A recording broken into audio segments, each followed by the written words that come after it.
প্রিয় শিক্ষার্থী বন্ধুরা, আসসালামু আলাইকুম। আশা করি তোমরা সবাই ভালো আছো। তো আজকে আমি তোমাদের ষষ্ঠ শ্রেণীর বাংলা পঞ্চম অধ্যায় দেখতে পাচ্ছ যে 65 পৃষ্ঠায় তোমাদের একটি ছক রয়েছে। তো আজকে আমি তোমাদের সেটি সমাধান করাবো। তো দেখতে পাচ্ছ যে 71-এর দিনগুলি রচনায় লেখক যা বলেছে তা নিজের ভাষায় বলো এবং নিজের ভাষায় লেখো।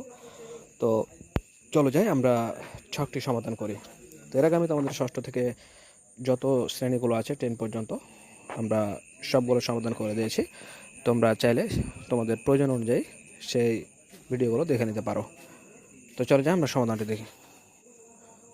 তো প্রিয় শিক্ষার্থী, দেখতে পাচ্ছ যে তোমাদের ছকটি সুন্দর করে লিখে দেওয়া হয়েছে যে 71-এর দিনগুলি রচনা লেখক যা বলেছে তা নিজের ভাষায় বলো এবং নিজের ভাষায় লিখো।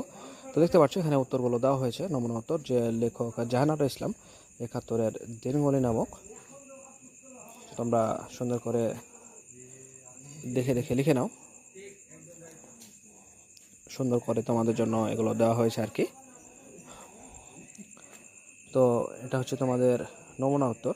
তোমরা এরকমভাবে আসলে উত্তরটা দেবে, এটা হচ্ছে সবচাইতে বড় কথা। তো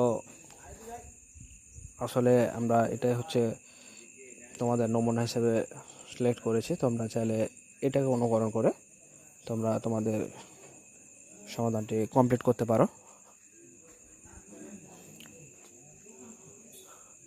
তো প্রিয় শিক্ষার্থী, আমরা ক্লাস 1 থেকে শুরু করে ক্লাস 10 পর্যন্ত সকল শ্রেণীর সকল সমাধানগুলো আমরা অলরেডি আপলোড করে ফেলেছি। তোমরা চাইলে তোমাদের প্রয়োজন অনুযায়ী সেই ভিডিওগুলো দেখে নিতে পারো। তো ভালো থেকো, দেখা হবে পরবর্তীতে নতুন কোনো গুরুত্বপূর্ণ ভিডিওতে। সে পর্যন্ত আল্লাহ হাফিজ।